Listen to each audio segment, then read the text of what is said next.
Hello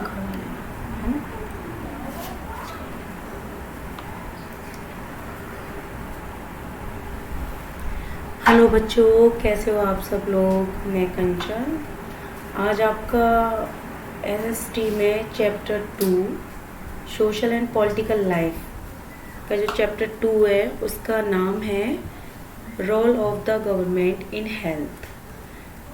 स्वास्थ्य से related जो भी चीज़ें होती हैं उसमें सरकार का क्या रोल है, क्या भूमिका है, उसके बारे में इस चैप्टर में हम बात करेंगे। इससे पहले बेटा मैंने 2 वीडियोस अपलोड करे थे जिसमें हमने फर्स्ट चैप्टर को कंप्लीट किया था इन 2 वीडियोस। तो before watching this video you have to watch that videos and because this that videos also need for you. Okay बेटा, तो उस वीडियोस को अच्छे से वॉच कर लेना और उसको समझना। मैंने अभी उसके क्वेश्चन आंसर नहीं कराए हैं क्योंकि मैं सोच रही हूँ पहले आपके 2 से 3 चैप्टर कंप्लीट करा दूँ और आप उस चैप्टर को समझकर खुद से क्वेश्चन आंसर करें। उसके बाद मैं उससे रिलेटेड कुछ क्वेश्चन आंसर अपलोड कर दूँगी, ठीक है बेटा। तो हम एनसीईआरटी बुक पढ़ रहे हैं बेटा और class 7th social and political life book, जिसमें हमने फर्स्ट चैप्टर कंप्लीट कर लिया। आज हम दूसरा चैप्टर स्टार्ट करेंगे और दूसरा चैप्टर है हमारा स्वास्थ्य में सरकार की भूमिका। जो भी हेल्थ से रिलेटेड चीज़ें उसमें गवर्नमेंट हमारे लिए क्या करती है, कैसे करती है, किस तरीके से करती है, इन सारी चीज़ों के बारे में हम इस चैप्टर में पढ़ेंगे। ये बेटा आपका ये चैप्टर स्टार्ट होता है आपका यहाँ से। जो इससे ऊपर का जो कुछ मेथड है वो टीचर्स के लिए, वो आपके लिए नहीं है। तो ये हम इसको यहीं से स्टार्ट करेंगे, ठीक है ना। तो in a democracy people expect the government to work for their welfare. This could be through the provision of education, health, employment, housing, and or the development of roads, electricity, etc. In this chapter, we shall examine the meaning and problems related to health. Look at the subheadings of this chapter. In what ways do you think this topic is related to the work of government. बेटा democracy का मैंने पहले meaning बता दिया था आपको first video में कि डेमोक्रेसी क्या है, लोकतंत्र, जहाँ लोगों की बातें सुनी जाती हैं या फिर जहाँ जो प्रतिनिधित्व चुनकर आते हैं वो थ्रू द वोटिंग और बाय द पीपल चुनकर आते हैं, ना कि कोई राजा का। मोनोक्रेसी नहीं होती उसमें कि राजा का बेटा राजा ही बनेगा, ऐसा कुछ नहीं। डेमोक्रेसी जहाँ पर जो लोग चुने जाते हैं वो वोटिंग के थ्रू चुने जाते हैं। जो वोट करते हैं वो हम जैसे आम लोग ही होते हैं, एबव 18+, राइट बेटा। यानी 80 एज के जो से प्लस से जो ऊपर के व्यक्ति होते हैं वो वोटिंग के दौरान अपना प्रतिनिधि चुनते हैं। वो फिर राज्यसभा और लोकसभा में जाकर, upper house and lower house में जाकर फिर प्रधानमंत्री चुने जाते हैं, राइट बेटा, चीफ मिनिस्टर चुने जाते हैं, लाइक दैट। तो इसी तरीके से इसमें हम पढ़ते हैं कि जो हमारा लोकतंत्र है उसमें जो लोगों की जो एक्सपेक्टेशन है वो गवर्नमेंट से कितनी एक्सपेक्टेशन होती है कि गवर्नमेंट उनका जो भी चुनी जा रहे हैं, जो भी प्रतिनिधि चुने जाते हैं, तो उनसे लोगों की एक्सपेक्टेशन जुड़ जाती हैं कि जो गवर्नमेंट है उनके लिए कुछ काम करे, उनका ध्यान रखे। वो ध्यान फिर कैसा भी हो, जैसे आप एजुकेशन का हो या फिर हेल्थ का हो या एम्प्लॉयमेंट का। एजुकेशन वैसे शिक्षा से रिलेटेड कि जो गवर्नमेंट चुनी गई है, डेमोक्रेसी जो स्टेट होते हैं उनमें सरकार उनका ध्यान रखती है लोगों का, चाहे वो एजुकेशन का क्षेत्र हो या फिर हेल्थ का या एम्प्लॉयमेंट, रोजगार। एजुकेशन शिक्षा मैंने पहले चैप्टर में पढ़ाया था ना कि किस तरीके से गवर्नमेंट ने कुछ government hospital, government schools open करें लोगों के लिए कि सब आगे बढ़ें, सब पढ़ें, किसी को डिस्क्रिमिनेशन का सामना ना करना पड़े। एम्प्लॉयमेंट जो भी कुछ गवर्नमेंट ने कुछ ऐसी भी स्कीम चलाई हैं जिसके दौरान आपका ये जो लोगों को रोज़गार प्राप्त होते हैं। काफ़ी सारे लोग होते हैं जिनको बहुत ज़्यादा सामना करना पड़ता है कि उन्हें रोज़गार नहीं मिलता है, या फिर आपने देखा होगा कि गवर्नमेंट हमारे आसपास के आपने क्षेत्र देखे होंगे या आप कहीं घूमने जाते तो देखते हैं कि कहीं रोड खुदरे हुए हैं या फिर कह लो कुछ वहाँ का मेंटेनेंस ठीक नहीं है, लेकिन after some times government help us with the maintaining roads and electricities, right बेटा। तो ये सारी चीज़ों का ध्यान हमारी गवर्नमेंट रखती है और ये सारी चीज़ें किस में रखी जाती हैं ध्यान, उसी में रखा जाएगा जो एक डेमोक्रेसी कंट्री होगी, जो डेमोक्रेसी स्टेट होगा। तो इसी ये कह रहा है कि in this chapter we shall examine the meaning and problems related to health.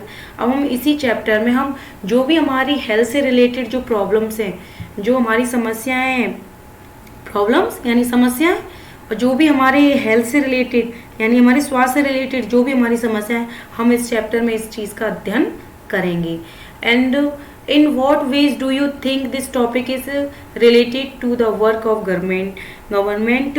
अब ये आप भी क्या सोचते हैं, व्हाट डू यू थिंक, आप भी क्या सोचते हैं कि सरकार किस तरीके से हमारे लिए काम करती है, किस तरीके से ये सारी चीज़ें हमारे लिए प्रोवाइड कराती है। आपको ये कुछ पिक्चर्स है आपकी बुक्स में, आप you can C with this picture. और हाँ, एक बात और बेटा, जब भी आप इस वीडियो को वॉच करें तो जो भी बच्चे एनसीईआरटी बुक से पढ़ रहे हैं क्लास 7 के, तो वो बच्चे अपनी बुक के साथ इस वीडियो को वॉच करेंगे तो उन्हें अच्छे से चैप्टर ये और ज़्यादा समझ में आएगा कि ये साथ में बुक भी हो और ये वीडियोस भी वॉच करें। तो ये कुछ आपका देखो, ये कुछ कॉलास दिए हुए हैं कि छोटे छोटे ये पिक्चर्स है जो एक साथ मर्ज किए हुए हैं, these are collage. And you can see in this pictures a van like government hospitals who provide ambulance like. तो ये सारी जो गवर्नमेंट है जो हमें एम्बुलेंस प्रोवाइड कराती है हॉस्पिटल जाने के लिए, गांव-गांव तक भी जाती है। एंड फिर देखते हैं आप ये पिक्चर्स में देखो, यहाँ पे बस्ती है एक नॉर्मल व्यक्तियों की, और जो कि इनको सुविधाएं नहीं प्राप्त है। और देखो कितनी गंदगी है। जब बेटा आपको पता है जहाँ गंदगी होती है वहाँ पे स्वास्थ्य हमारा ठीक नहीं रहता है।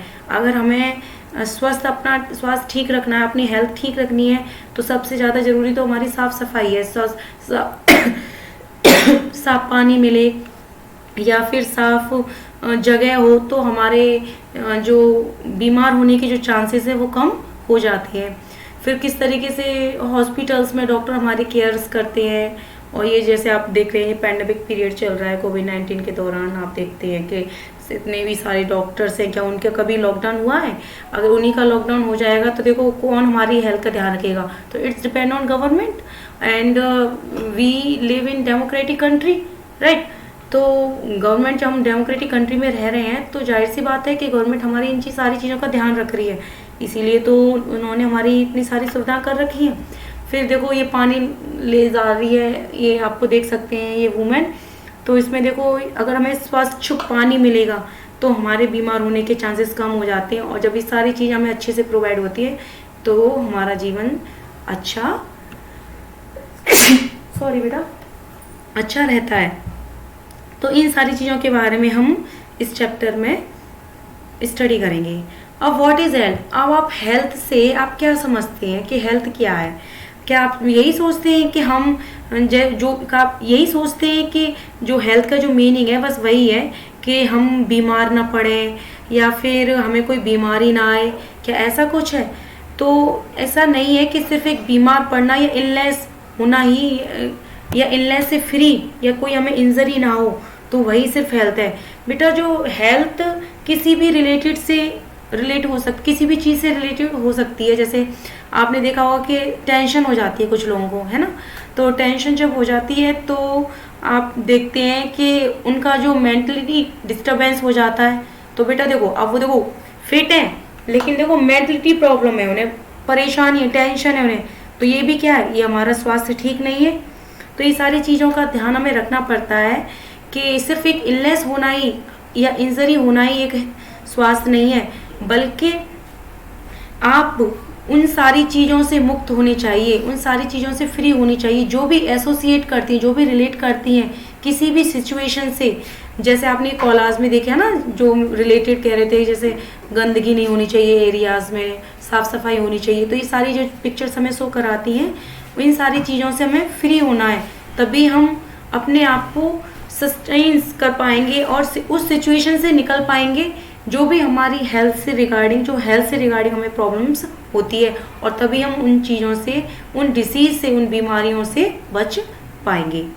नेक्स्ट है बेटा, वी नीड टू थिंक, हमें आवश्यकता है सोचने की, of other factors of effect affect our health, की जो हमारे अदर फैक्टर हैं वो भी किस तरीके से अफेक्ट होते हैं हमारी हेल्थ को। जैसे मैंने अभी बताया था ना कि कुछ लोगों को मेंटल प्रॉब्लम हो जाती है, टेंशन की वजह से वो बीमार पड़ जाते हैं। कुछ लोगों को पानी की साफ पानी नहीं मिलता है पीने के लिए, तो उसकी वजह से भी दिक्कत हो जाती है। पॉल्यूशन होता है, बहुत ज़्यादा पॉल्यूशन फ्री अगर एनवायरनमेंट नहीं होगा तब भी दिक्कत हो जाएगी। आपने इन पिक्चर्स में देखा था कि जो आपने ऊपर देखी थी ना ये वाली जो पिक्चर्स है, अब देखो यहाँ कितनी गंदगी है, यहाँ कितना पॉल्यूशन है, आप पिक्चर्स में ही देखकर पता कर सकते हैं। तो जब तक ये पॉल्यूशन फ्री एनवायरनमेंट नहीं होगा तब तक बेटा हम में से कोई ना कोई बीमार पड़ता ही रहेगा। तो इन सारी चीज़ों के बारे में हमें सोचना पड़ेगा और इन चीज़ों के बारे में हमें डिस्कस करना पड़ेगा। बेटा अभी आप सोचते होंगे कि ये चैप्टर आपको पढ़ाया क्यों जा रहा है। क्योंकि आप इंडिया जैसी कंट्री में रह रहे हैं जिसकी पॉपुलेशन इतनी ज़्यादा है कि वर्ल्ड में सेकंड नंबर पे आता है। तो आपने अपने आसपास के एरियाज़ में भी देखा होगा कि कितनी सारी गंदगी है, कितनी सारी प्रॉब्लम्स क्रिएट हो रही हैं। तो क्योंकि आप ही आने वाले भविष्य हैं, अगर आप पढ़ोगे लिखोगे, जब कुछ डॉक्टर बनेंगे, कुछ इंजीनियर बनेंगे, तभी तो इन सारी चीज़ों का सॉल्यूशन निकल पाएगा। तो इन सारी चीज़ों का पढ़ने का हमारा औचित्य यही है कि आप इन सारी चीज़ों को समझें कि हमारी कंट्रीज़ में क्या क्या प्रॉब्लम्स हैं और उनसे हम कैसे बच सकें। तो ये जो चैप्टर आपका बुक में दिया है, इसका जो मेन टारगेट है, जो मेन इसकी जो थीम है, वो यही निकल कर आती है कि ये बच्चे इन चीज़ों के बारे में जानें और इनसे किस तरीके से निकला जा सके, उनका सॉल्यूशन खुद से ढूंढें। तो ये सारी चीज़ें बेटा हमें देखनी पड़ेंगी कि जो हमारा पॉल्यूशन फ्री एनवायरनमेंट होना चाहिए, तभी हमारी हेल्थ ठीक रह पाएगी। On the other hand, if people do not get adequate food to eat और have to live in cramped condition, they will be prone to illness. तो ये सारी चीज़ें हमें देखना पड़ेगा। क्रैम्प्ड होता है बेटा घुटन भरी जिंदगी, जैसे कि कुछ लोग होते हैं कि सारी सुख सुविधाएं हैं लेकिन फिर भी कहीं ना कहीं वो टेंशन की वजह से घुटन भरी जिंदगी जी रहे हैं। या फिर आप कह लो कि कुछ लोगों के पास वातावरण भी ठीक है, आसपास का एरिया भी ठीक है, लेकिन उनके पास कंडीशन उनकी इस तरीके से कि उन्हें प्रॉपर खाना नहीं मिल पा रहा है, भोजन पेट भरकर भोजन नहीं खा पा रहे हैं वो लोग, है ना, फूड टू ईट और हैव टू लिव, जिसकी वजह से वो बीमार भी पड़ जाते हैं और उनकी संभावना भी बीमार होने की ज़्यादा रहती है। फिर ये कहता है कि all of us would like to be active and in good spirits in whatever we may doing, it is not healthy to be dull, inactive, anxious and scared और फॉर लॉन्ग स्ट्रेचेस। मैंने आपको बताया था कि बेटा इन सारी चीज़ों के अलावा भी हमारी जो कमजोरी रहती है, जो हमारे अंदर जो एक्टिवनेस नहीं आती है, या कह लो कि हमारा जो हमारी मेंटली प्रॉब्लम है, जो हमारा वो सारी चीज़ें डाउन होती जा रही हैं। तो ये हमारे अंदर थोड़ा टेंशन वाली बात हो जाती है, इसके हम लोग डरने लग जाते हैं। और ये सारी जो सहमे जो लोग होते हैं वो भी इस तरीके से अपना जीवन यापन करते हैं। मेंटल स्ट्रेस इतना ले लेते हैं कि वो ना चाहते हुए भी बीमार पड़ जाते हैं। तो ये सारी चीज़ें एक हेल्थ का ही पार्ट शो कराती हैं, ठीक है ना। ये सारी चीज़ें हमारी हेल्थ के ही एस्पेक्ट है, ये सारे विभिन्न पहलू हैं, जितने भी जो हेल्थ के जो एस्पेक्ट है, ये सारी चीज़ें हमारी हेल्थ से रिलेटेड है। ऐसा नहीं है जो दिखाई दे रही है प्रॉब्लम्स वही सही होनी चाहिए। मान लो किसी को चोट लगी तो बस यही दिक्कत है, उसको चोट की ही दिक्कत है, ऐसा नहीं है। कुछ भी टेंशन हो सकती है, कुछ भी आपको डरा सा माहौल भी हमारे अंदर एक टेंशन पैदा कर देता है, जिसकी वजह से हमारा स्वास्थ्य ठीक नहीं रहता है, जिसकी वजह से हम बीमार रहते हैं, हमारी हेल्थ ठीक नहीं रहती है। आप देखते हैं कि जो गवर्नमेंट है, जो गवर्नमेंट सेक्टर है, कई सारे ऐसे सेक्टर है ना हेल्थ केयर इन इंडिया की। भारत में अब जो भी चीज़ें हेल्थ केयर हैं, जो स्वास्थ्य सुविधाएं जो हमें प्रोवाइड कराई जा रही हैं, वो किस तरीके से कितने लेवल पे हमें स्वास्थ्य सेवाएं गवर्नमेंट ने प्रोवाइड कराई हैं और हम किस तरीके से कितना यूज़ कर पा रहे हैं हम इन सारी चीज़ों का। तो हम इस स्लाइड में जो आपका ये दे रखे हैं, 2 पार्टीशन कर रखे हैं, हम इसमें कुछ डिफ्रेंशिएट करेंगे और इसको समझेंगे कि किस तरीके से ये सारी चीज़ें गवर्नमेंट ने हमें प्रोवाइड कराई हैं और हमें इन सारी चीज़ों का यूज़ कर पा रहे हैं या नहीं कर पा रहे हैं। इन सारी चीज़ों के बारे में हम दोनों स्लाइड्स में पढ़ेंगे।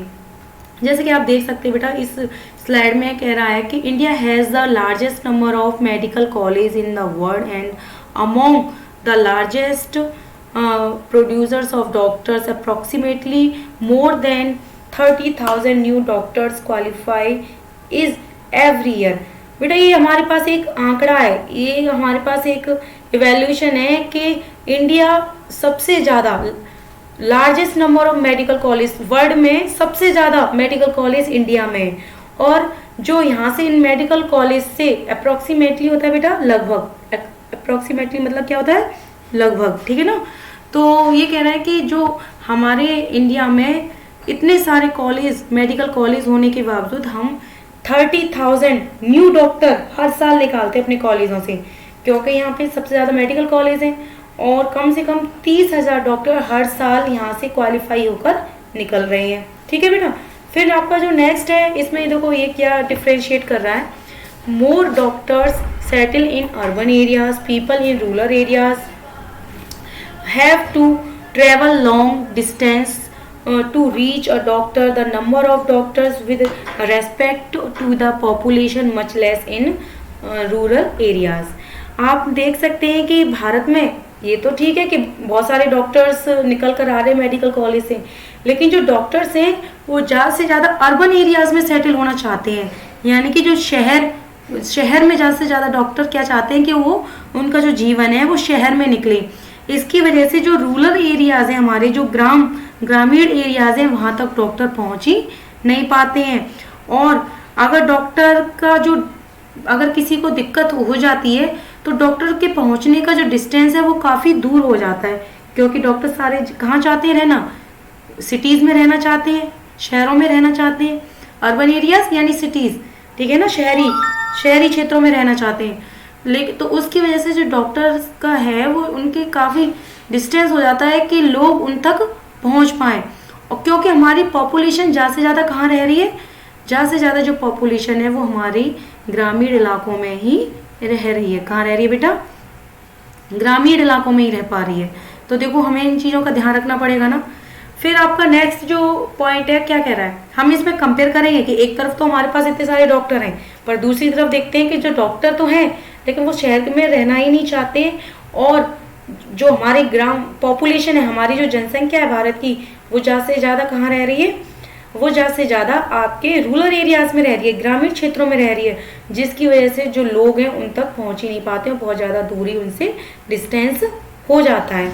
नेक्स्ट पॉइंट है आपका बेटा, health care facilities have grown substantially over the years. देखो बेटा, जब अगर हम पिछले जो हेल्थ केयर जो हमारी हुई थी, पिछले साल की अगर बात करें, जो हमारी जो स्वास्थ्य सुविधाएं जो हमें मिली थी, उनमें मानते हैं कि ओवर द ईयर्स हर साल बढ़ रही है जो सुविधाएं हैं लोगों को, जो हमारे जैसे हॉस्पिटल्स भी बढ़ रहे हैं, डॉक्टर्स भी बढ़ रहे हैं, इस चीज़ को हम मानते हैं कि ये सारी जो सुविधाएं हमें मिल रही हैं और इंक्रीजमेंट हो रहा है उनका। बट 1950 देयर वर ओनली, देखो 1915 में केवल हमारे पास 2717 गवर्नमेंट हॉस्पिटल थे।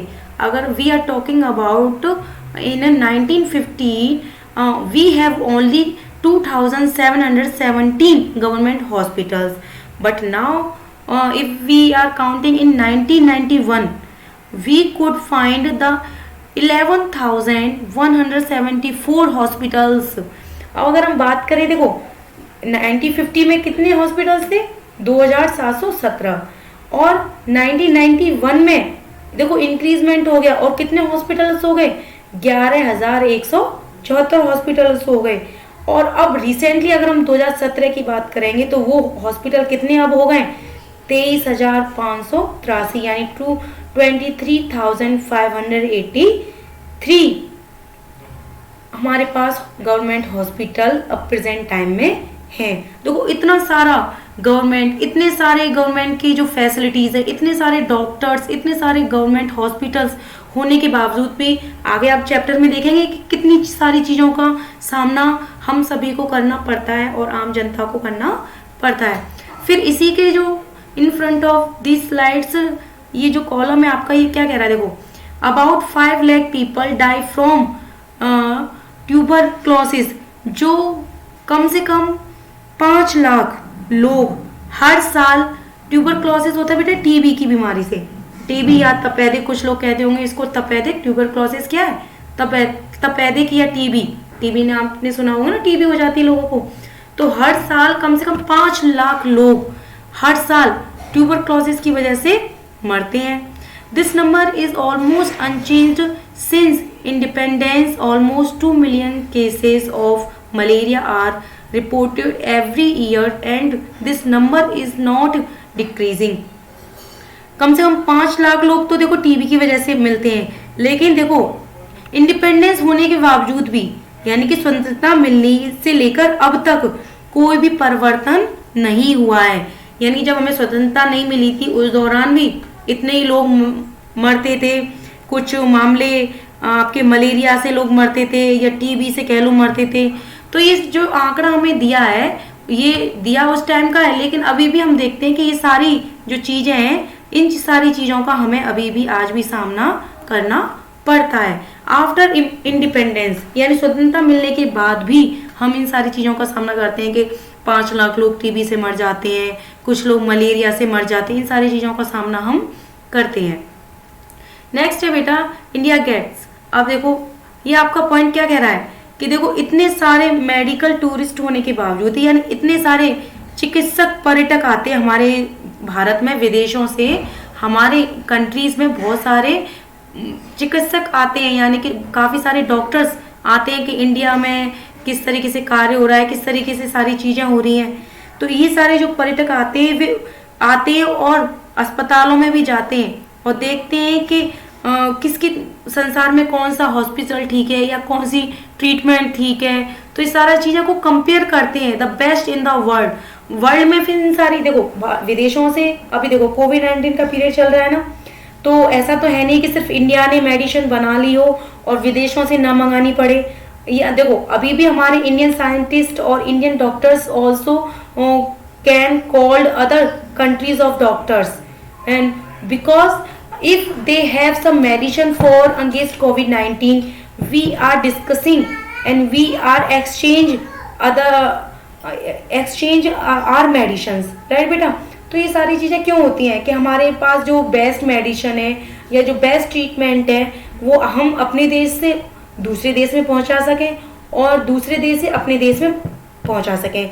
इसी वजह से जो मेडिकल टूरिस्ट हैं, जो डॉक्टर्स जो टूरिस्ट करने आते हैं, वो सारी चीजें क्यों करते हैं, क्यों बेस्ट ट्रीटमेंट ढूंढने के लिए कि कहाँ पर कौन सी चीज बेस्ट प्रोवाइड की जा रही है। इसी के सामने है next, we are not able to provide clean drinking water to all. अब देखो हमारे पास ये सारी चीजें कुछ सुविधाएं हैं, लेकिन फिर भी देखो हमारे पास हम उतने एबल नहीं है कि जो हम ड्रिंक प्रोवाइड करा सकें, क्लीन ड्रिंकिंग वाटर, साफ पानी को सुविधा प्रोवाइड करा सके अपनी ज़्यादा से ज़्यादा जनसंख्या को, क्योंकि communicable disease are water borne. देखो ज़्यादा से ज़्यादा जो डिसीज होती है, जो कम्युनिकेबल डिसीज होती है, वो किस वजह से होती है, साफ पानी ना पीने की वजह से। जैसे आपने सुना होगा ना कि हैजा हो जाता है ना, या फिर पेट के कीड़े हो जाते हैं, या हेपेटाइटिस हो जाता है। ये किसके सारे ये क्या है, डायरिया क्या है बेटा, हैजा है ना, वॉर्म्स क्या है, जो कीड़े हो जाते हैं पेट में, हेपेटाइटिस। तो ये सारी बीमारियां किसकी वजह से होती हैं, क्योंकि हम अपनी जनसंख्या को, अपने देशवासियों को साफ पानी प्रोवाइड नहीं करा पाते। इसकी वजह से लोगों को बहुत ज़्यादा बीमारी का सामना करना पड़ता है। नेक्स्ट पॉइंट क्या कह रहा है बेटा, India is the third largest producer of the medicine in the world. अब सोचो हमारे यहाँ विश्व में सबसे ज़्यादा दवाइयाँ बनती हैं, और जो दवाइयाँ बनती हैं उसका स्थान सबसे ज़्यादा जो प्रोड्यूस दवाइयाँ होती हैं इंडिया में होती है। और जो इंडिया का जो रैंक है वर्ल्ड में वो कितने नंबर है, 3rd नंबर पे है। कितने नंबर पे बेटा, ये 3रे स्थान पे नाम आता है हमारे इंडिया का सबसे ज़्यादा दवाइयाँ बनाने वाला। सोचो इतने सारे एक्सपर्ट हैं और इतने सारे लोग मेडिसिन तैयार करते हैं, उसके बावजूद भी देखो, हमने अभी ऊपर स्लाइड में पढ़ा था ना आपने, उसके बावजूद भी देखो 5 लाख लोग मर जाते हैं, कभी टीबी की वजह से, कभी किसी और प्रॉब्लम से। तो ये सारे देखो कितना आंकड़ा हमारा जा रहा है कि इतनी पॉपुलेशन है हमारे, कि इतनी सारी मेडिसिन, इतने सारे डॉक्टर्स और इतनी सारी सुविधाएं होते हुए भी हमारे देश का जो आंकड़ा है वो कितना कम है स्वास्थ्य के रेट में। इसी के दूसरे पॉइंट में आपका देखो क्या कह रहा है, half of all children in India do not get adequate food to eat and are undernourished. अब बेटा देखो आप इसमें देख सकते हैं कि जो भारत में ज्यादा से ज्यादा जो बच्चे हैं ना, ऐसे बच्चे हैं जिनको एडुकेट फूड यानी कि बेटा पर्याप्त भोजन नहीं मिल पाता। एडुकेट क्या, पर्याप्त यानी भरपेट। ऐसे बहुत ज्यादा बच्चे ऐसे हैं जिनको भरपेट भोजन नहीं मिल पाता है और उनकी वजह से उनको अंडर नरिश्ड होना पड़ता है, यानी कुपोषण का या अल्प पोषण का सामना करना पड़ता है, क्योंकि उनके पास खाने के लिए पर्याप्त भोजन नहीं है। उनका पेट भरने के लिए उनके पास पेट भरने लायक भी भोजन नहीं प्रोवाइड कराता है। तो आप देख रहे हैं ना इन दोनों स्लाइड्स को, you can compare with these slides and देखो कि कंपेयर करो कि एक तरफ हमारे पास इतनी सारी सुविधाएं, इतने सारे डॉक्टर्स हैं, इतना सारा कुछ है, और एक तरफ देखो हमारा जो आंकड़ा है लोगों का कितना, जीने का कितना आंकड़ा है, लोगों के पास पानी नहीं है पीने के लिए, और 2 मिलियन केसेस आते हैं कम से कम। मलेरिया वगैरह के जो केस आते हैं वो कितने आते हैं, टीबी से 2 मिलियन लोग मलेरिया के इफेक्ट की वजह से डाइड हो जाते हैं, 5 लाख लोग टीबी की वजह से इफेक्ट हो जाते हैं, फिर कुछ लोग डायरिया हो जाता है 21% लोगों को, फिर हेपेटाइटिस की प्रॉब्लम हो जाती है। तो ये you can compare with these columns, right. And you can think also कि हमारे पास इतनी सारी सुविधाएं होने के बावजूद भी क्या हमारे पास ये फैसिलिटीज है कि हम लोगों के तक हम उनको डिसीज फ्री नहीं कर पा रहे हैं, हम उनकी इलनेस को ठीक नहीं कर पा रहे हैं। Why? You can think about this. Okay, next है बेटा, in order to prevent and treat illness we need appropriate health care facilities such as health centers, hospitals, laboratories for testing। तो ये सारी चीज़ें बेटा क्या है कि जो भी बीमारियों से बचने के हमारे उचित या एप्रोप्रिएट, जो हमारे पास एप्रोप्रिएट यानी उचित सुविधाएं हैं, उनको हम स्वास्थ्य में अस्पतालों में परीक्षण करके देखते हैं, है ना। एम्बुलेंस की सुविधा है हमारे यहाँ, ब्लड बैंक्स भी है that can provide the required care and services that patients need। और वो सारी सुविधाएं हम पेशेंट्स की नीड के अकॉर्डिंग उनको फिलफिल करते हैं, प्रोवाइड कराते हैं, सुविधाएं प्रदान कराते हैं। In order to run such facilities we need health workers, nurse, qualified doctors and other health illness. We also need medicine and equipment that are necessary for treating patients। These facilities are required to take care of us। तो देखो ये सारी चीजें हम लोगों की सुविधाओं के अनुसार प्रोवाइड कराते हैं। इन सारी चीजों के बावजूद देखो हमारे यहाँ कितने सारे बहुत सारे सेवक, नर्स, डॉक्टर्स और बहुत सारे विशेषज्ञ को भी की जरूरत उनको प्रोवाइड कराते हैं जिन व्यक्तियों को इनकी नीड होती है। मतलब जो भी अस्पताल में परीक्षणों की से प्रयोगशालाएं हैं, एम्बुलेंस की सुविधा है, ब्लड बैंक की जो सुविधा है, हम मरीजों को उनकी आवश्यकता के अनुसार उनकी देखभाल करते हैं। और ये सुविधाएं सारी हमारी स्वास्थ्य सेवकों, नर्सों, डॉक्टर्स और विशेषज्ञों की जरूरतों को भी, जो उनके परामर्श जो देते हैं, जो पेशेंट्स को जो वो एडवाइस करते हैं, जो उनको एडवाइस करते हैं, उनकी जो डायग्नोस करने के लिए, उनको ठीक करने के लिए, उनसे वो सारी चीज़ें हमारे जो यहाँ के जो डॉक्टर्स हैं उनका ट्रीटमेंट अच्छे से करते हैं, जो हमारे यहाँ के लोग हैं। बट जब बीमार होते हैं अपने इलाज के लिए उन्हें सुविधाओं की ज़रूरत पड़ती है। अब देखो ऐसा तो है नहीं कि डॉक्टर्स भी बीमार नहीं पड़ेंगे। जब डॉक्टर्स लोगों के लिए प्रोवाइड करा सकते हैं सुख सुविधाओं को, तो देखो आप लोग, ऐसा तो नहीं है कि उनको भी तो ज़रूरत है और उनको भी तो इलाज की ज़रूरत है, उनके इलाज के लिए आवश्यकताओं की ज़रूरत है। तो ये आप लोग इनको पहचानो कि किसको किस तरीके की सुविधाएं प्रोवाइड करानी चाहिए, कि कहाँ पर साफ पानी होना चाहिए, कहाँ अगर साफ सफाई है तो वहाँ लोग कम बीमार पड़ेंगे, डॉक्टर्स की रिक्वायरमेंट पर ही, और किस डॉक्टर को कौन से मरीज को दिखाना चाहिए। ये सारी चीज़ें हम सोसाइटी में जब बीमार होते हैं जो लोग, उनको अपने सुविधाओं के अनुसार लोगों को प्रोवाइड कराते हैं। हमारी जो गवर्नमेंट है वो लोगों को प्रोवाइड कराती है। देखो गवर्नमेंट तो अपनी तरफ से कितनी हेल्प कर रही है आप लोगों की, but you have to understand also कि हमें भी थोड़ा साथ देना पड़ेगा इस सुविधा के लिए, और इसका जो अच्छे से उपयोग जिनको ज़्यादा ज़रूरत है वो लोग इसको कर पाएँ या इसकी सुविधाएं ले पाएँ। नेक्स्ट है बेटा आपका India has a large number of doctors. अब देखो पहले तो हमने कहा था कि India has a largest producer of medicine, कि हमारा जो सबसे बड़ा 3rd नंबर पे आता है जो इंडिया जो प्रोड्यूस करता है ज़्यादा से ज़्यादा दवाइयाँ। अब यहाँ पे ये लाइन कह रही है कि हमारे जो डॉक्टर्स हैं वो भी हमारे यहाँ बहुत ज़्यादा ही हैं। ऐसी बात नहीं कि हमारे यहाँ डॉक्टर्स की कमी है और अस्पताल नहीं है, हमारे यहाँ सारी चीज़ें हैं। देश में सारी चीज़ें, पब्लिक हेल्थ केयर है, यानी कि सरकारी हॉस्पिटल्स भी हैं। This is a system of hospitals and health centres run by the government. अब ये जितने भी गवर्नमेंट हॉस्पिटल्स खोले गए बेटा, ये सारे देखो कोई प्राइवेट लोग तो चलाते नहीं है, या हम तुम जैसे लोग क्या उन्हें दान में कुछ देते हैं या कुछ दान कर कर आते हैं कि नहीं भाई लोग गवर्नमेंट को दान कर रहे हैं, ये हॉस्पिटल चला रही है हमारे लिए, तो ऐसा कुछ नहीं है। ये सारे जो गवर्नमेंट हॉस्पिटल्स जो खोले गए हैं वो सारे कौन चला रहा है? भाई गवर्नमेंट चला रही है, जो भी सरकार है वही पैसा देती है, ऐसा ही है ना। तो it has the ability to look after the health of a large section of its population scattered over hundreds of thousand of villages.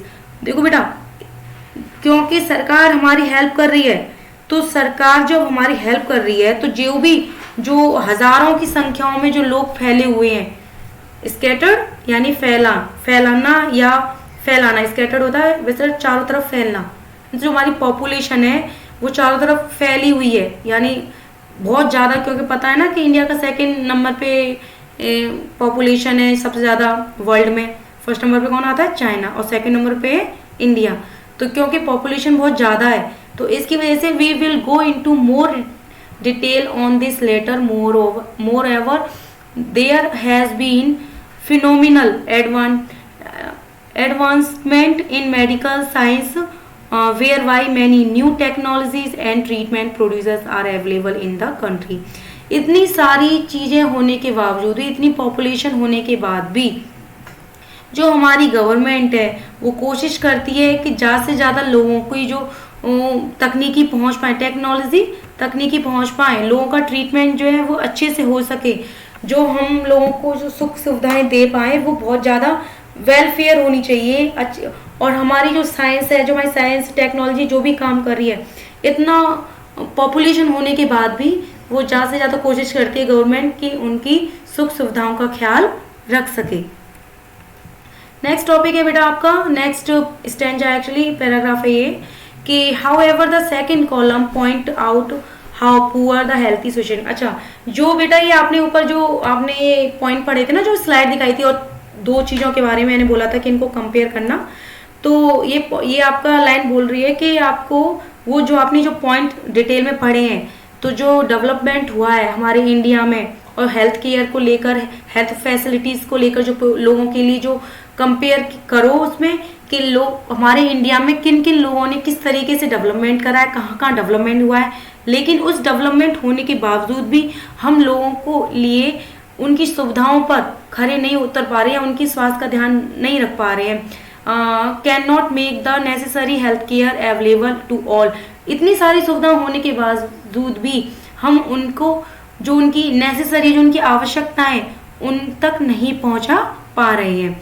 In this chapter we will look at some of the reason for this. आप इस chapter में पढ़ेंगे कि देखो इतनी सारी चीजें हैं हमारे में, इंडिया में इतने सारे डॉक्टर्स हैं, इतने सारे हॉस्पिटल्स हैं, उनके बावजूद भी हम लोगों के लिए सुख सुविधाएं नहीं पहुंचा पा रहे हैं। तो आप इन चीज़ों के बारे में इस चैप्टर में आगे और पढ़ेंगे कि ऐसा क्यों है या क्यों नहीं पहुंचा पा रहे हैं। ये फिर जो आपका जो पर्पल कलर में थोड़ा सा पैराग्राफ जो दे रखा है आपका, द स्टोरी ऑफ हकीम शेख।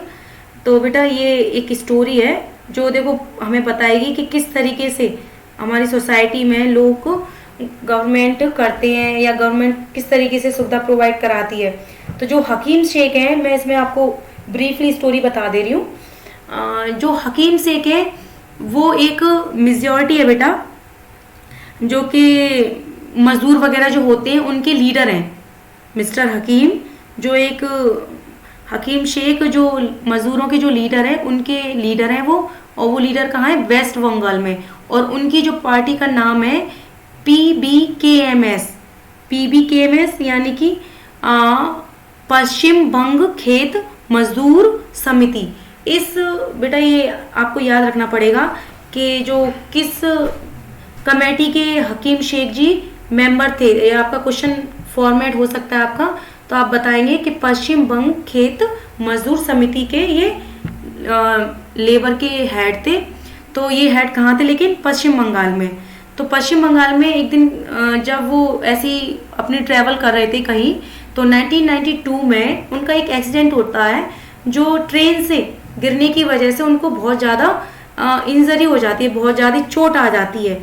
अब जब उनकी जो कंडीशन थी वो बहुत ज़्यादा सीरियस कंडीशन थी, तो उनको इमीडिएट यानी तुरंत, इमीडिएट इट मीन्स तुरंत ट्रीटमेंट यानी इलाज, तो उन्हें तुरंत इलाज की आवश्यकता होती है। क्योंकि जब ट्रेन से कोई गिर जाएगा तो आपने देखा होगा कि कुछ लोगों की तुरंत मौत हो जाती है, कुछ लोग ज़्यादा घायल हो जाते हैं। तो वो एक दिन ट्रैवल कर रहे थे, उसकी वजह से 1992 में वो ट्रेन से गिर जाते हैं और उनको बहुत ज़्यादा चोट आ जाती है।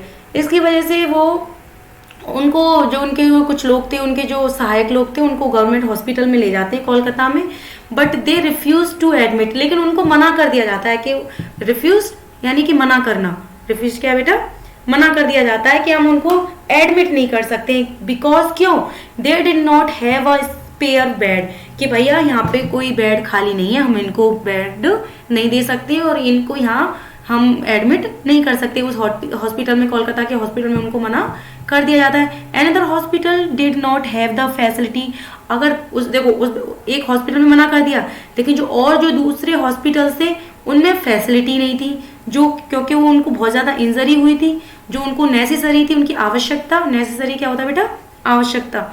तो जिनको जिस चीज़ की नेसेसरी थी, उनकी जो आवश्यकता थी ट्रीटमेंट के लिए, इलाज के लिए, वो उन कुछ हॉस्पिटल्स में वो नहीं था, तो उसकी वजह से वहाँ मना कर दिया जाता है। इस तरीके से उन्होंने 14 घंटों के अंदर जितने भी उन्होंने अस्पताल को सर्च किया, जितने भी हॉस्पिटल उन्होंने सर्च किए, हर किसी हॉस्पिटल में उनको एडमिट करने से मना कर दिया जाता है। फाइनली क्या होता है, he was admitted in private hospital, finally उनको एक प्राइवेट हॉस्पिटल में एडमिट किया जाता है, जहां उनका ट्रीटमेंट चलता है। और फिर उनका बहुत ज़्यादा, ही spent a lot of money, उनका बहुत ज़्यादा खर्चा भी हो जाता है उनके इलाज में। और इस वजह से वो इस बात से बहुत ज़्यादा गुस्सा भी हुए थे कि बताओ कि मेरे लिए गवर्नमेंट हॉस्पिटल किसी ने मना कर दिया, किसी की यहाँ सुख सुविधाएं नहीं थी। तो ये सारी चीज़ें उनको बहुत दुखी करती हैं, और ये सारी चीज़ें उनको दुखी करने की वजह से ही वो क्या करते हैं, जो मिस्टर हकीम शेख थे, वो अपनी पार्टी के ज़रिए ही इस केस को कोर्ट तक ले जाते हैं कि किस तरीके से उनके गवर्नमेंट ने, जो हॉस्पिटल से गवर्नमेंट थे, उन्होंने किस तरीके से उनको डिनाई कर दिया, रिफ्यूज़ कर दिया उनको एडमिट करने से। ठीक है बेटा, तो आज आप इतना यहाँ तक मैंने पढ़ाया आपको, इसको समझने की कोशिश करें। फिर मैं आपको इसको नेक्स्ट वीडियो में इस चैप्टर को कंप्लीट कर दूंगी, क्योंकि ये ज़्यादा बड़ा वीडियो हो जाएगा फिर। तो आप इस वीडियो को अच्छे से देखें और समझें। एक्सप्लेनेशन ये आपको अच्छा लगे तो आप इसको लाइक करें। और मैंने कोशिश की आपको हर चीज़ समझाने की। कुछ मीनिंग्स भी आए थे इसमें, कुछ टफ वर्ड भी थे, तो मैंने उनका भी कुछ हिंदी मीनिंग समझाया आपको। तो you can understand the government, what is role of government in hospitals and what is role our self, कि हमारी व्हाट इज़ आर रेस्पॉन्सिबिलिटीज़, कि हमारी जिम्मेदारी क्या है, गवर्नमेंट का जो रोल है किस तरीके से सोसाइटी में है, क्योंकि हम डेमोक्रेसी कंट्री में रह रहे हैं। तो सारी चीज़ों की आपने इसमें स्टडी करिए। आप इसको एक बार अच्छे से वॉच करें और इसको समझने की कोशिश करें। ओके बेटा, I will make next video tomorrow. Okay bye.